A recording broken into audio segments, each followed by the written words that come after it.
Diskusi kita kali ini kita fokuskan terkait dengan polemik yang terjadi pada PT Sritek ya. Karena kita tahu ya, akibat dari pilotnya PT Sritek ini kan 10.000 karyawan dirumahkan.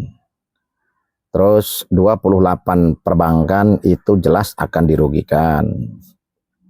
Belum lagi beban negara juga bertambah karena harus menanggung puluhan ribu pengangguran. Dan ada tuntutan terkait dengan pesangon. Sementara nilai aset PT Sritek yang ada, yang dibukukan menjadi aset PT Sritek ini kan dari laporan keuangan itu kan tidak lebih dari 9,2 triliun. Sementara hutang mereka yaitu 26 triliun lebih. Nah, jadi ada selisih sekitar 17 triliun antara nilai aset dan nilai hutang mereka. Belum lagi nanti kalau dilakukan audit secara independen ya oleh auditor independen, misalnya ternyata bisa jadi nanti nilai aset itu sebenarnya di bawah dari 9,2. Bahkan isunya itu nilai aset itu nggak lebih dari 5 triliun.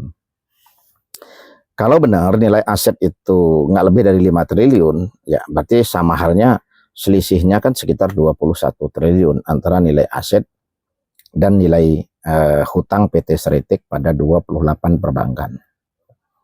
Nah, jadi ini yang menjadi pertanyaan besar bagi kita sebagai masyarakat ya, dan bagi banyak kalangan dan praktisi bisnis. Akan tetapi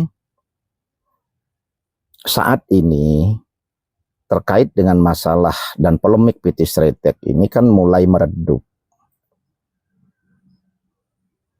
Sudah tidak lagi menjadi hiasan utama di berbagai media mainstream.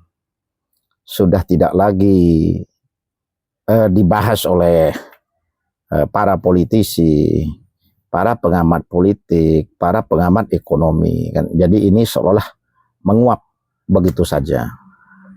Maka kali ini kita perlu melakukan diskusi dan pembahasan secara komprehensif.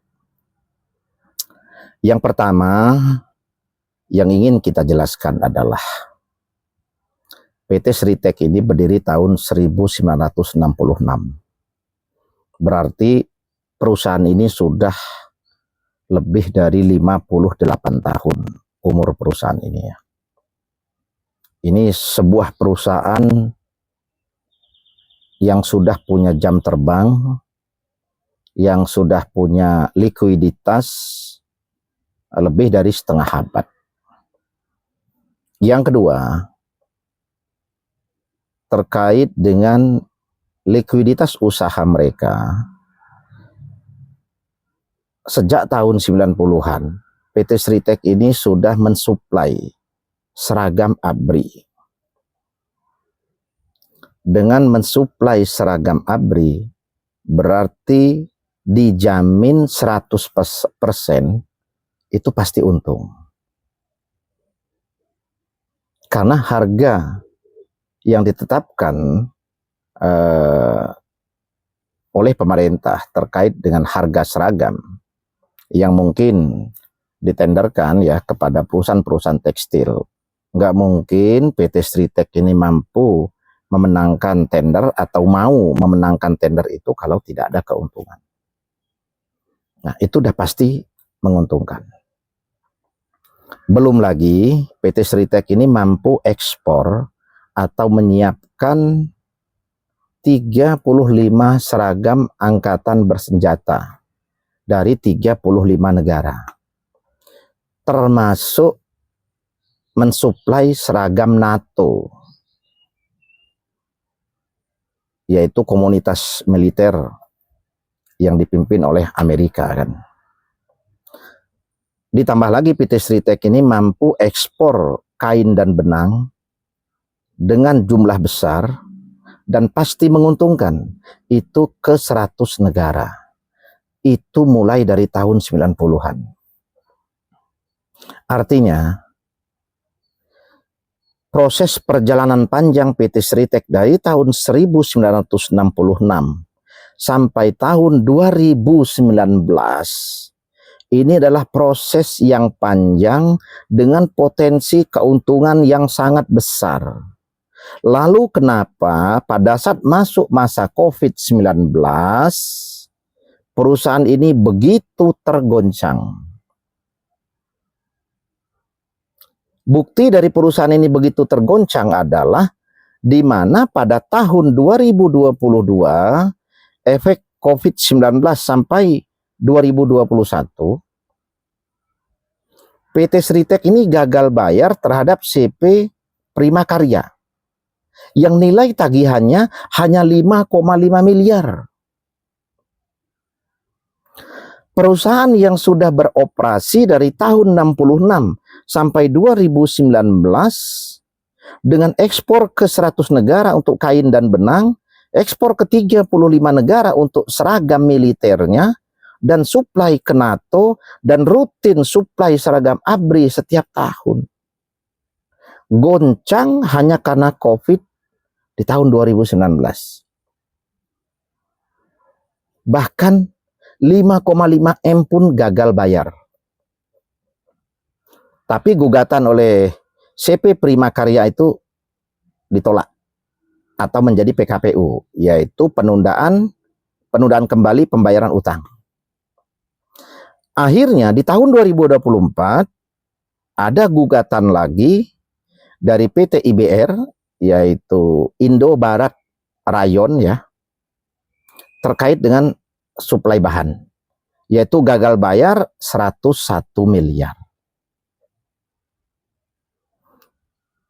Jadi apakah dari tahun 66 sampai tahun 2019 itu tidak ada saving profit untuk cadangan perusahaan, sehingga harus gagal bayar di 5,5 M.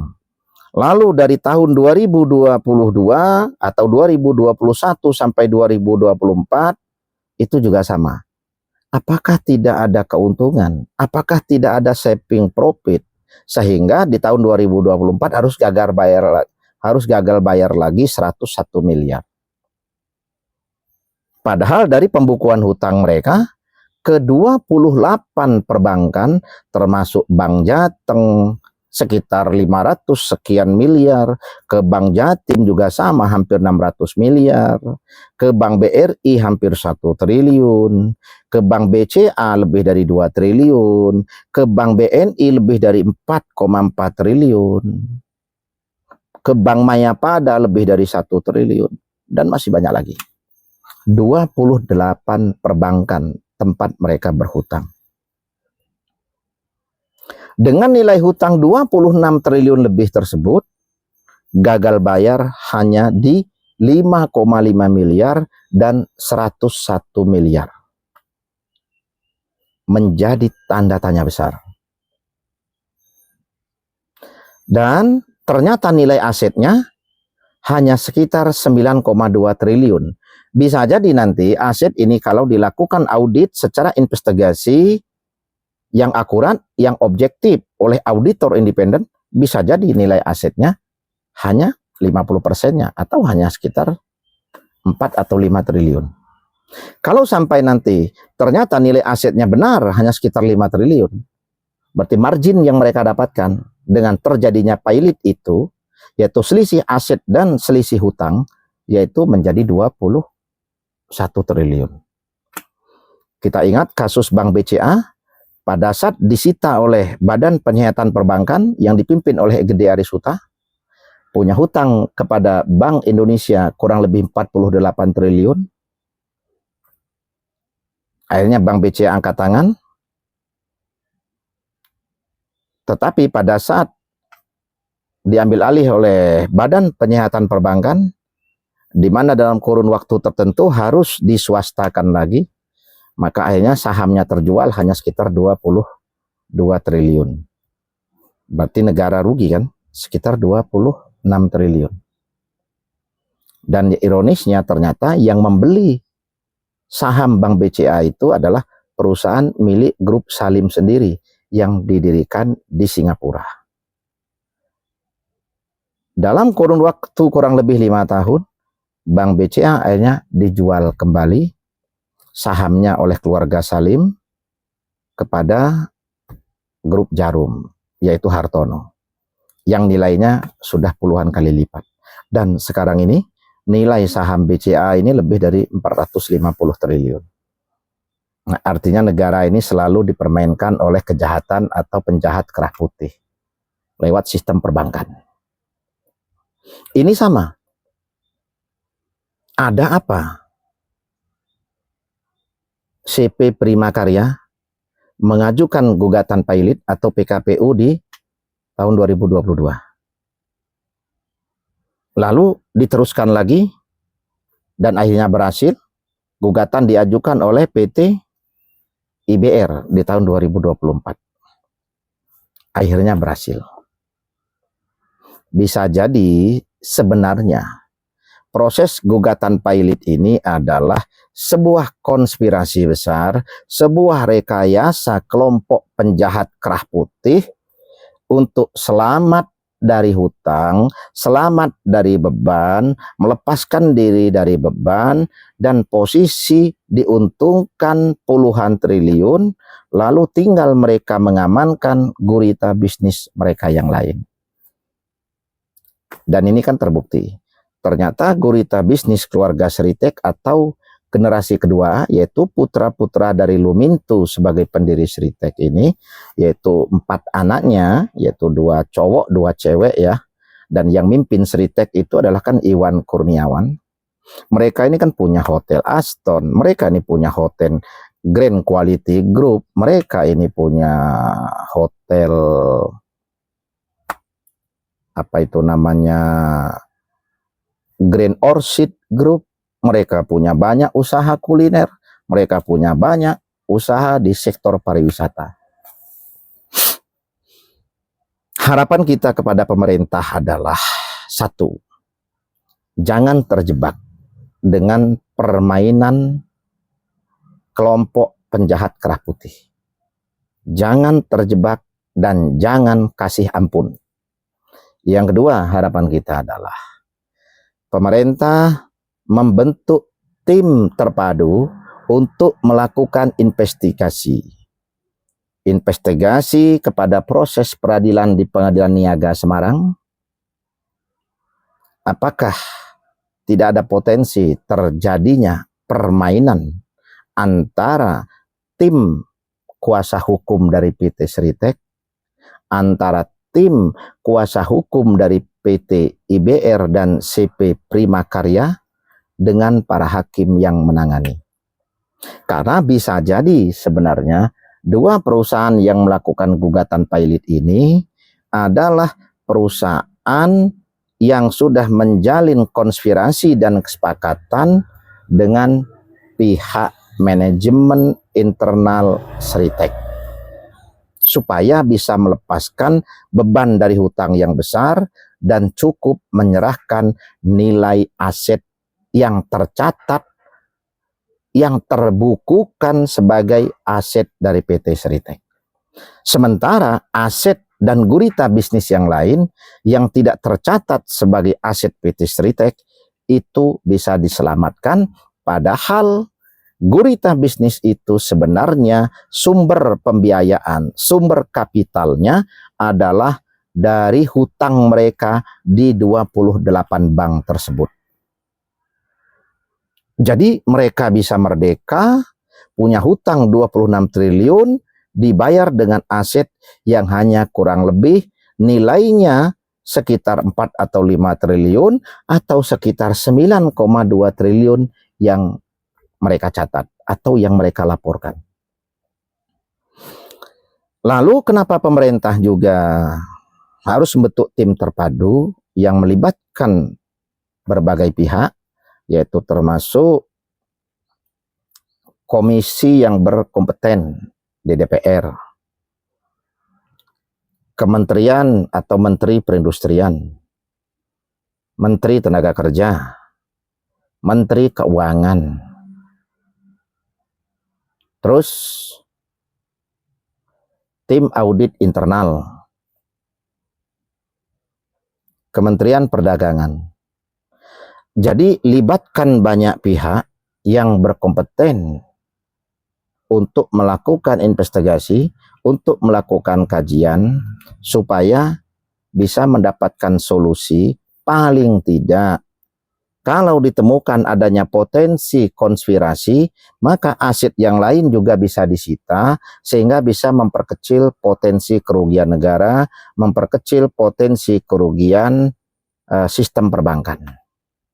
Karena kalau tidak, kalau hanya sekedar menunggu hasil pelelangan aset yang dilakukan oleh kurator, misalnya mendapatkan nilai aset misalnya itu sekitar 9 triliun, maka potensi setiap perbankan ini akan mengalami kerugian sekitar 70%. Kalau misalnya ternyata nilai aset itu hanya sekitar 5 triliun, ya maka otomatis 28 perbankan itu akan mengalami kerugian sekitar 80%. Kenapa? Karena kita tahu hasil pelelangan itu nanti masih dikenakan pajak, masih dikenakan success fee untuk kurator, baru sisanya itu yang dibagikan kepada pihak perbankan yang memberikan hutang atau kepada pihak kreditur. Nah, jadi pemerintah harus mengambil langkah taktis, pemerintah harus mengambil langkah yang komprehensif untuk melakukan investigasi. Jangan berdiam diri, jangan hanya menerima begitu saja. Karena kita sudah tahu dan kita sudah banyak disuguhkan fakta terkait dengan kejahatan-kejahatan berdasi, kejahatan-kejahatan kerah putih di sektor perbankan oleh kelompok-kelompok pengusaha tertentu. Nah, jadi dengan adanya tim terpadu itu, maka ini akan menjadi pelajaran untuk kelompok-kelompok usaha, untuk instrumen perbankan yang bisa jadi juga kalau benar perusahaan itu dalam permasalahan likuiditas, dalam permasalahan sirkulasi keuangan, lalu kenapa diberikan hutang yang besar? Apakah ada konspirasi?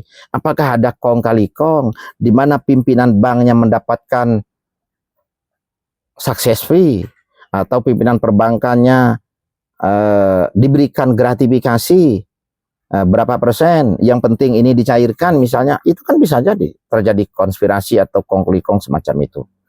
Maka dengan adanya investigasi secara komprehensif ya, dengan adanya kajian dan evaluasi juga secara komprehensif oleh tim terpadu yang lengkap, maka segala potensi-potensi itu pasti bisa terbongkar. Yang penting adalah yang dilibatkan di dalam anggota tim terpadu itu adalah orang-orang yang punya kapasitas dan punya integritas. Dan kita yakin Bapak Presiden mau dan siap untuk melakukan dan membentuk tim tersebut. Karena ini jelas merugikan negara, merugikan perbankan, merugikan masyarakat, 10.000 lebih karyawan atau buruh menjadi menganggur. Dan tim terpadu itu juga betul-betul bisa melakukan audit, bisa melakukan kajian selama perjalanan bisnis PT Sritek dari tahun 66 sampai tahun 2024 sebelum pilot itu membukukan keuntungan berapa triliun. Nah, jadi kalau selama ini ada keuntungan, kenapa punya hutang 26 triliun? Kalau benar-benar ada keuntungan, lalu keuntungannya di mana? Sehingga masih punya hutang. Nah, bisa jadi kan sebelum 2019 keuntungan yang didapatkan itulah yang dipakai untuk membangun hotel, itulah yang dipakai untuk membangun pusat wisata, itulah yang dipakai untuk membangun restoran, itulah yang dipakai untuk membangun segala bentuk gurita bisnis yang lain. Akhirnya begitu mengalami goncangan di COVID-19, perusahaan tidak punya saving profit. Perusahaan tidak punya saving capital. Artinya, semua gurita bisnis yang lain yang dibangun oleh keluarga besar Sritek, kalau itu bersumber dari keuntungan Sritek dalam proses bisnis berjalan, maka seharusnya itu bisa disita untuk menutup kerugian dari sistem perbankan. Karena itu hasil dari Sritek. Kecuali kalau gurita bisnis yang lain itu warisan dari nenek moyangnya, itu kan lain cerita. Tapi kalau itu adalah hasil profit dari Sritek, otomatis itu bisa diambil untuk menutup potensi kerugian yang ditimbulkan dari pilotnya perusahaan ini, di mana nilai hutangnya lebih dari 26 triliun, sementara nilai aset hanya sekitar 5-9 triliun. Dan juga nanti bisa diinvestigasi dari tim penegak hukum terkait dengan proses peradilan di Pengadilan Niaga Semarang. Apakah benar para hakim itu bersih? Apakah benar para hakim itu tidak mendapatkan gratifikasi? Sehingga mereka dengan mudah gugatan 101 miliar 0,38% dari nilai hutang kok dikabulkan? Apakah hakim itu tidak melakukan kajian hukum secara komprehensif berdasarkan data dan fakta, berapa nilai hutang, berapa nilai aset, berapa karyawan, berapa potensi market, apa efeknya, apa potensi kerugian negaranya kalau hutang 0,38% ini dikabulkan gugatannya, akhirnya menjadi nilai persentasi yang 99,62% ini terimbas.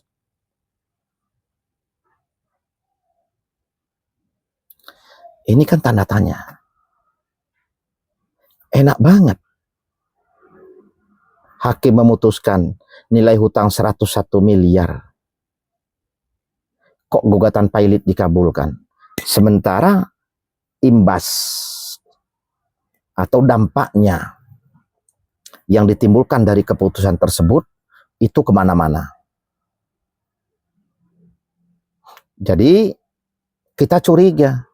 Jangan-jangan keputusan itu adalah keputusan orderan. Karena memang ada pihak-pihak yang ingin lepas dari kewajiban hutang. Melepaskan aset dengan nilai yang kecil, mendapatkan keuntungan yang berlipat-lipat. Kan itu prinsip para mafia dan para penjahat kerah putih. Apakah proses peradilan ini terjebak atau memang masuk perangkap karena agreement success fee atau karena agreement gratifikasi, atau bahasa kasarnya kan disuap, kan begitu. Ini akan terbongkar kalau negara membentuk tim terpadu dan melakukan investigasi secara komprehensif. Bongkar ini semua. Negara tidak boleh kalah pada penjahat kerah putih. Ingat, 10.000 lebih karyawan dirumahkan. Ini menjadi beban negara. Ini menjadi beban pemerintah. Sementara sekelompok orang yang dalam kurun waktu setengah abad lebih, yaitu 58 tahun, hidup dalam kemewahan, hidup bergelimang harta, membangun gurita bisnis di mana-mana, lalu ini induknya mereka pilotkan karena harus sudah dibagi. Karena generasi kedua ini kan bukan satu orang. Daripada repot ngurus induk yang satu, lebih baik semua dibagi dengan gurita yang lain, tapi tanpa beban hutang. Dan yang lebih parah lagi yang kita takutkan adalah ternyata hutang mereka atau pengajuan hutang mereka kepada 28 perbankan itu tidak sepenuhnya atau tidak semuanya digunakan untuk restrukturisasi dari PT Sritek. Tidak sepenuhnya digunakan untuk melakukan pembenahan terkait dengan segala potensi yang terjadi di PT Sritek sehingga perusahaan itu bisa sehat kembali.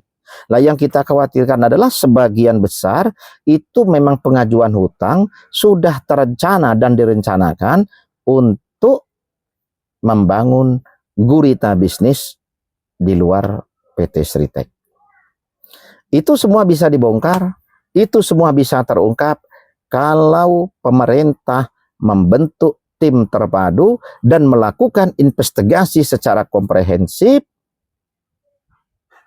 transparan, dan disampaikan kepada publik. Sehingga ini akan menjadi pembelajaran, akan menjadi presiden, supaya ke depan tidak terjadi lagi tindakan-tindakan atau konspirasi dari para penjahat kerah putih ini dengan aparat penegak hukum untuk yang berpotensi merugikan negara dan merugikan masyarakat. Terima kasih.